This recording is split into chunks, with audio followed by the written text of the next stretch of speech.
That's irresponsible. That's irresponsible. You should not do that. You should say, wait a minute, detective. How many times have you been written up and reprimanded? Detective. Wait a minute, when did you have the statutory authority? Detective. To determine cause of death? Detective. That's your job. Now it's my job. The public dissemination of information by the Austin Police Department during an investigation, the way it was done yesterday, is unethical, unprofessional, and incredibly damaging to an objective, unbiased investigation. And it's also damaging to the memory of this child. All this family is asking for is a thorough, complete, unbiased, open-minded investigation. That's all they're asking for. That's what any parent would ask for whose child went to college, went to a game, lost her for several hours, and then find out hours and hours later that she supposedly jumped off a balcony. And with just a few questions, a few pointed questions, quickly figure out that these investigators, this so-called investigator, did not know what he was talking about. We're going to get into that. You can't close a case before you even have the cause of death from the medical examiner. Period. Full stop. You don't have that right. You don't have that authority. We have to get this right. This is not just for this family. This is for any family. You have to get this right. You can't close a book in the middle of reading a chapter and say that that's closed and it's over. That's not how it works. You can't misclassify a death like this. When you misclassify a death, you're planting a lie in the soil where truth should grow.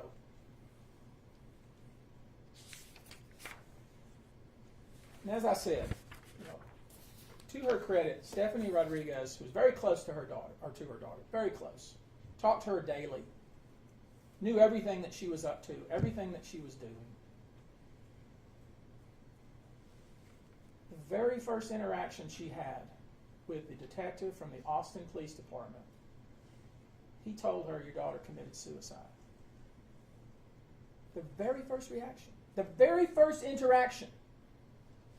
At that point, he hadn't talked to one witness, he hadn't seen her phone, he hadn't done anything.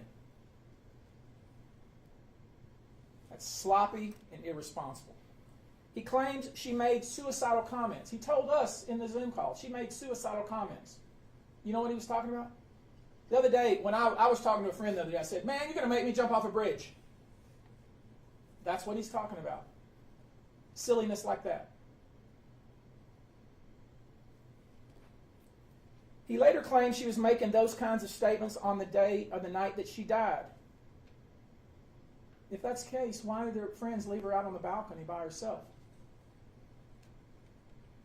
If that's true. This is not true. None of the things that we've been told by the Austin Police Department are consistent with the actual facts that we've learned. The detective was talking about suicide before he was ever given her phone. Then he gets into her phone and he sees an essay that she wrote and he calls it a suicide note. She took creative writing the semester before. I don't know what the purpose of that. We'll never know what the purpose of what she wrote and deleted. But this is the suggestion was that she left a, quote, suicide note. Total malarkey. Total malarkey. It was something she wrote on the 25th. She talked to her mother on the 25th. She was with her boyfriend on the night of the 25th. She was talking to her mother every single day after that. We see pictures of her smiling. We see pictures of her having fun. We see pictures of her partying. Total baloney what they're trying to sell to you. And why? Am I suggesting that there's some kind of conspiracy? No, I'm suggesting they're lazy and they're incompetent. Just so I'm clear.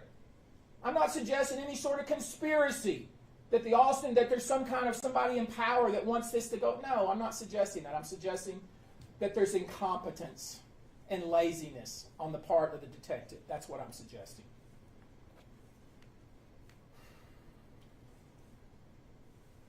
The suggestion they've made is she wrote an essay, because it's not a note. She wrote an essay on the 25th that she deleted. And then she goes and kills herself 5 days later, 4 days later. This is their logic. It's really ridiculous. So, a few things they didn't bother to even explain. I don't even know what they did, honestly. I know what we've done. We sent someone to the apartment. We had someone take the dimensions of the apartment. We had somebody measure the railing and the height of the railing. We know how tall Brianna was. She was 5'2". The railing's 44 inches. You don't fall over it. There's no furniture out in the balcony. There's nothing to climb up on, to jump off. Anyone that's on that little balcony, it's literally as big as this. It's a little bitty old balcony. And there's a window just like that you can see onto the balcony. The apartment is like a dorm. It's very small. There's no way you can be in that apartment and hide. If you're in the apartment, people know you're in the apartment. It's a little small apartment. No offense to the apartment complex, but that's what it is. It's like a little double-room dorm with a small balcony with no furniture. These are easy things to find out. Things that you would say, wait a minute, you're saying that this young lady was out on the balcony and she was 5'2", she had to somehow climb over the railing to try to kill herself? Then certainly you guys could see that. Certainly you knew that was happening. How could that possibly be? It doesn't make any sense because it didn't happen that way. She was 100 pounds, 5'2". There's no way she could fall over that railing accidentally. There's no way to be on the balcony and you be inside and not know somebody's on the balcony. It's not possible. It's almost impossible to be inside the apartment and not know somebody's in the apartment with you, even though there's 2 little bedrooms. This is called common sense. I'll tell you what's most concerning. They didn't explore the fight that Brianna apparently had with somebody at the tailgate at the Austin Rugby Club. I think she went to, what was the name of the tailgate that they had there? Some student organization. Latin Economic Business Development tailgate at the Austin Rugby Club. There was an altercation between her and another female. No investigation of that. Turns out that other female was in the apartment with her that night.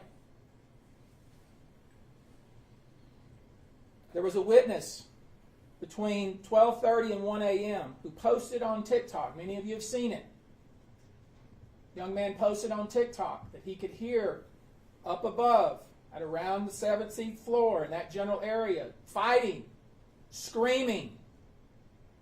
Somebody saying, "Get off of me!" And then a muffled sound. He posted it, got many, many views. You can get on TikTok and look at it now. We talked to him this morning. And guess what? Here's the irony. Or maybe here's the tragedy. The police didn't bother to talk to him. Now, why wouldn't they talk to him? He had incredibly specific information about what he heard. He could hear it loud enough. He could hear the words that were spoken. "Get off of me!" and screaming. And then a muffled cry between 12:30 and 1 p.m. right next to the apartment. We had an expert say, wait a minute, could he hear that? We had to engage an expert to say, is it possible that he could actually hear that? The expert said, absolutely. Absolutely could hear that. It makes a lot of sense. Never talked to by the police. We have a witness who was in the apartment across from the apartment where this apparently occurred, who could hear running back and forth and screaming. And then she said, I could tell something bad had happened. Did y'all know this? Ridiculous. Her entire family was in the apartment. The police could have talked to her and several other people. They failed to look into the anonymous message that was sent. There was an anonymous message that was posted that said, hey, I have specific information that this young lady was locked out on the balcony. Did you know that? It's not part of the investigation. Why is it not part of the investigation? Because they made their decision literally within minutes. Within minutes. Now here's where it gets a little dicey, and here's where I'm having a, and I want to be very careful, because I don't want to be accusing anybody, because I'm not accusing anybody other than the APD, the Austin Police Department, not doing its job. At first we were told that she jumped from the balcony, and the three ladies, the three young women that were in the apartment, and we're talking about, as I said, a tiny little apartment, were asleep and didn't know where she was. That's what we were told first. That they were asleep. They didn't even know she was on the balcony. They didn't know where she was, and that's the reason why they didn't call the police until 12:15 the next day. That's what we were told. That's part of the cop's timeline. Okay? Put up the timeline, Ryan. They said, according to the plot, we haven't talked to them. These are these anonymous women who were in the apartment, three of them, one of which was the lessor or the lessee of the apartment, who vacated the apartment the very next day and never went back. Did you know that? This is the timeline that the police gave us yesterday. This is the timeline. And if you can't look at that timeline in 1 second, point out the problem of that timeline, then you're not doing your job. We'll get to it. So at first we're told that the three women didn't know where she was and they were asleep.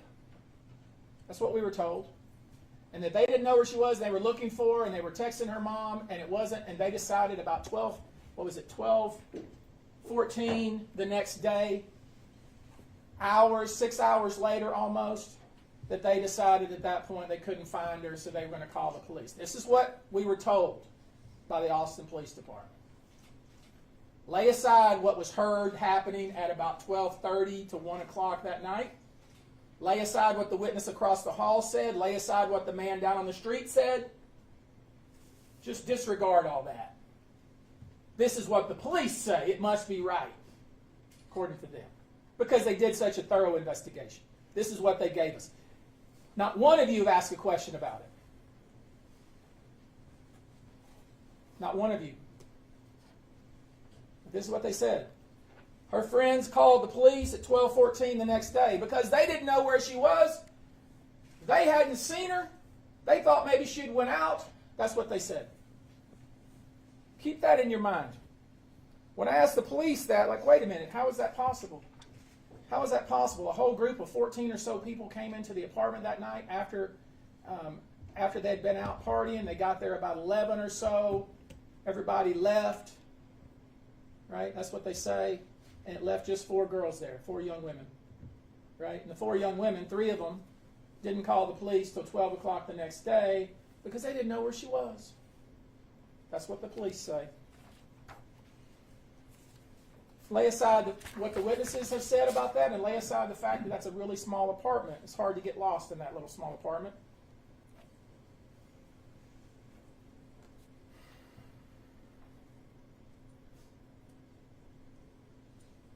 I want you to look very carefully. The first entry on the timeline. According to the police, let me walk over there.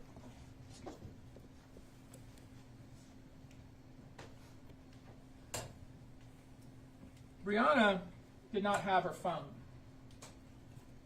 She didn't have her phone, so she had to call.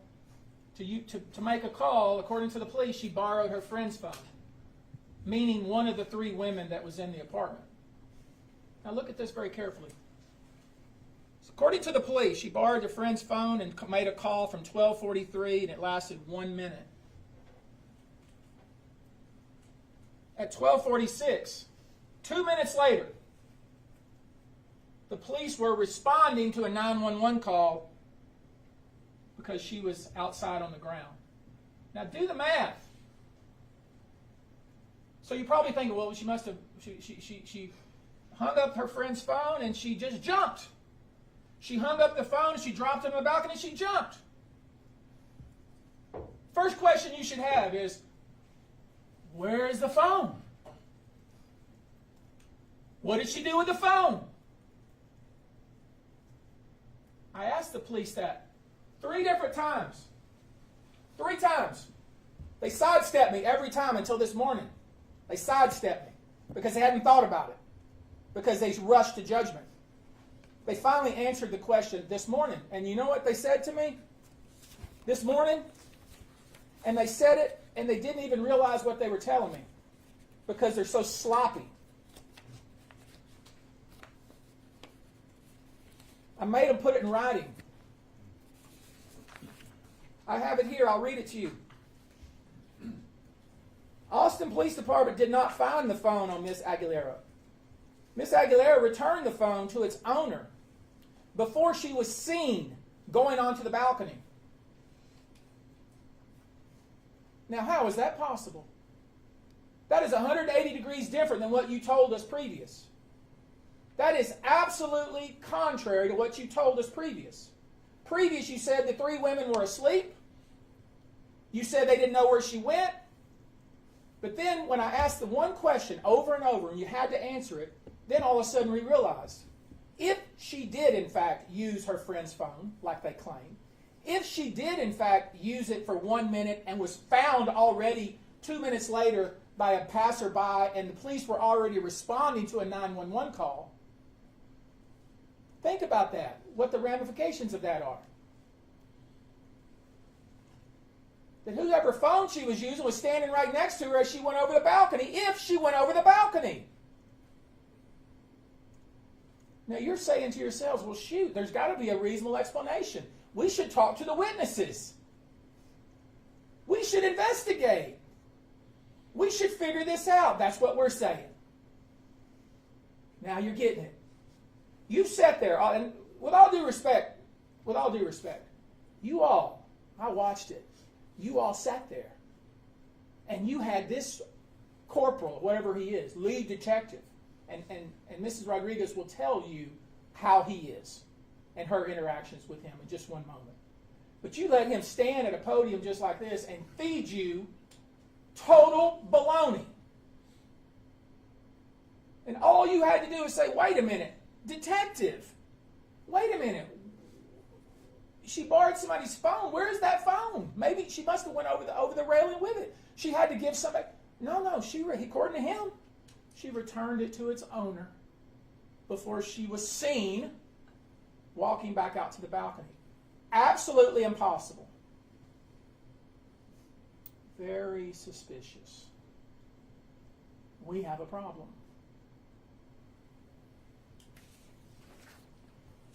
And I shouldn't have to ask the detective 3 times the same question, should I? I shouldn't have to do that. But I did it, and I'm going to keep doing it. And another thing, why would you tell these kids, the boyfriend who Stephanie knows, who's been over to her house, who her daughter has been dating, they're in love, why would you, detective, tell him not to speak to Stephanie Rodriguez? Don't talk to her. What kind of foolishness is that? Just absolute insensitive and inhumane in my view. Before I go any further, I'm getting a little incensed here. Let me introduce to you Stephanie Rodriguez. She wants to read to you a statement, and I hope you'll give her your full attention.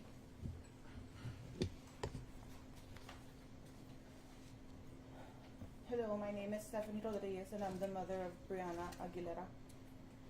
Brianna was a driven, disciplined, and caring person. She was beautiful. She was a loving daughter, a protective big sister, and a caring granddaughter. A second mom to her 2 younger brothers. Her baby was her little Yorkie, Ava. All of us were her best friend. She made everyone around her feel loved and supported. I considered her my best friend. Not just a mother-daughter relationship. We talked every day, and she would tell me everything. I miss her so much. Her brothers miss her too. Her father and grandmother miss her so much, and so do all her friends. Brianna grew up as an all-star cheerleader, an incredible athlete. She was an honor student and a member of the National Honor Society all throughout school. Christmas was her favorite time of year. She loved decorating, baking, and hiding the elf on the shelf for her little brother. Her brothers already miss her so much. Brianna graduated magna cum laude from high school. She was accepted to many colleges, but chose Texas A&M. She was studying political science and criminal justice. She was not like most young girls. She loved writing more than watching TV. Her favorite class at A&M were her creative writing classes. She dreamed of attending law school in New York and wanted to become a criminal defense lawyer. She was so smart and had such a bright future. She dreamt of a life of where she could make a difference. My daughter was not suicidal. I know my daughter better than anyone. We spoke every day. I spoke to her on the 25th, the 26th, and the 27th. Even the morning of the 28th. She was not suicidal. To the Austin police, I can deal with you being annoyed each time I called or tried to talk to you.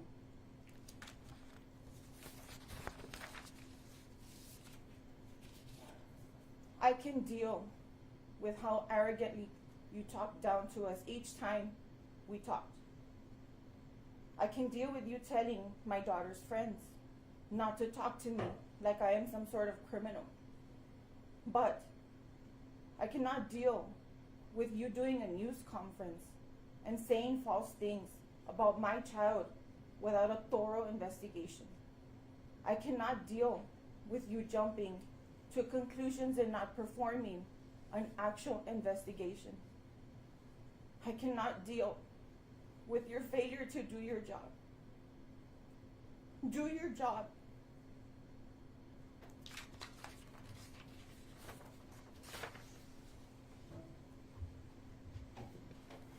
The police, as much as I've always been a supporter of the police, with all due respect to them, do not determine cause of death. That's not their job. Their job, that job, is specifically reserved for the medical examiner's office. There is no medical examiner in the county, then it's the JP in the county. In Austin, it's the job of the medical examiner to determine cause of death, not Detective Robert Marshall. The medical examiner told us that a rape kit was done and the autopsy will be performed. It'll take us 60 to 90 days. So that begs the question, why did Detective Robert Marshall tell us that they had reached their conclusion and that the investigation was complete? It doesn't work that way. How is it that Robert Marshall has determined the cause of this young woman's death? He doesn't have that authority. His job is to question all the witnesses. We've already offered up several. We'll offer up several more for him to do his job. Hopefully a different investigator will be involved. There are many questions about what was done here, about what happened on that night. And it's already going to be incredibly difficult for the Austin Police Department to conduct an objective investigation at this point. And that's because the way that the Austin Police Department has handled this and jumped to conclusions within hours of this tragedy disqualifies the Austin Police Department from further investigation of this matter. So, I'm doing this today. I'm calling on the Austin Police Department to reopen the investigation with a different investigator, to reassign Robert Marshall and put this in the hands of a different investigator. Failing that, I will be calling on the governor to engage the Texas Rangers. We will submit a formal packet to them with all the evidence we have gathered so far, and we will gather. We intend to present 30 to 40 pages of information, statements, and other factual data that they need to do a proper investigation. And here are the questions I hope are answered. Austin Police Department, why would you close your investigation without having all the facts? Why not wait for the autopsy results? Why not wait for the rape kit result? And who would you send it to if you've already made up your mind? Why not question all the witnesses, the ones that we've questioned? The young man who was down on the ground, who heard somebody say, "Get off of me," or the young lady and her family across the hall, who heard running, screaming, and, quote, something bad had happened. Why not question them? Why not examine all the phones of the friend group? We asked that question in the Zoom call. You know what we were told? We don't have the power to look at their phones. Hogwash. Hogwash. You have that power. and you need to do it.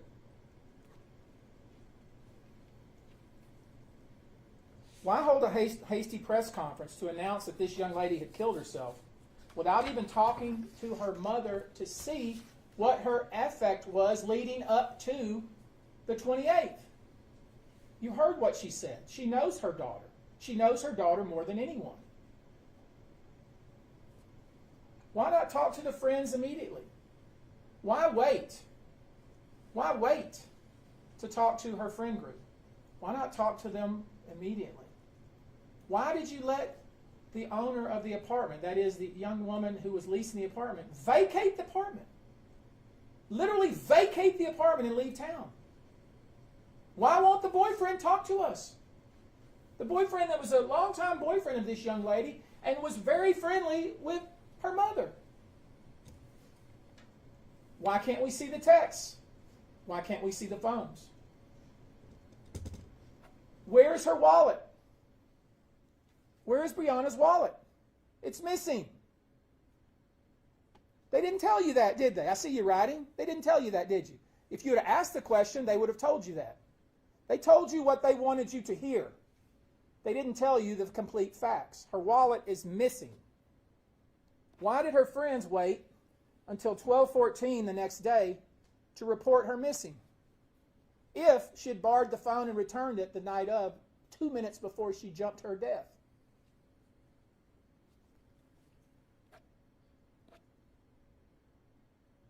Why didn't they examine the balcony? Why didn't they examine the railing?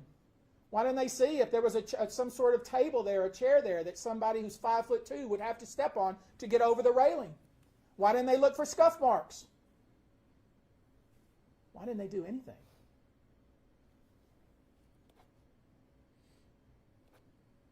They didn't even bother to look to whether if somebody did in fact jump off the balcony, whether they would end up in the tree that's 30 some odd foot forward of the apartment. Y'all didn't ask that question either. The laws of physics aren't different in the city of Austin. You realize. The same laws of physics as exist here in Houston.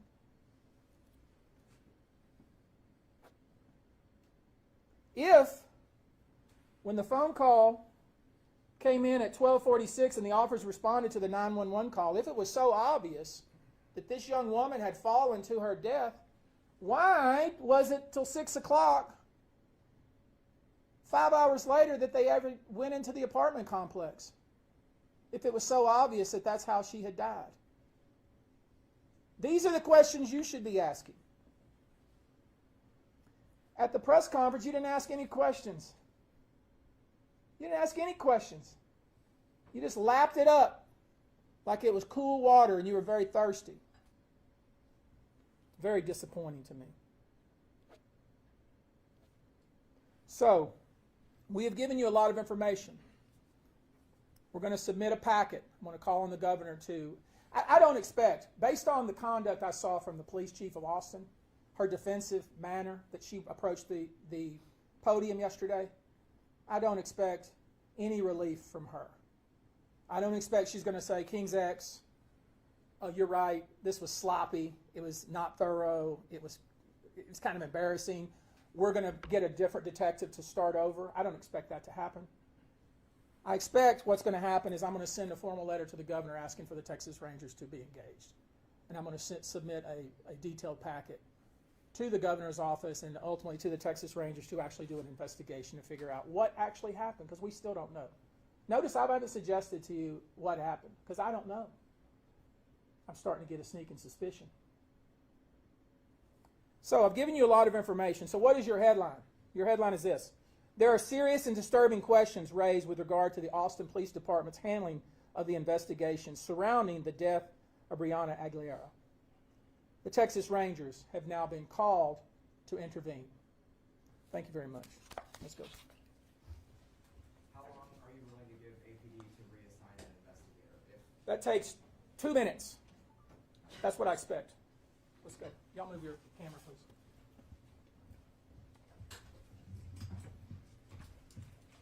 Thank you all.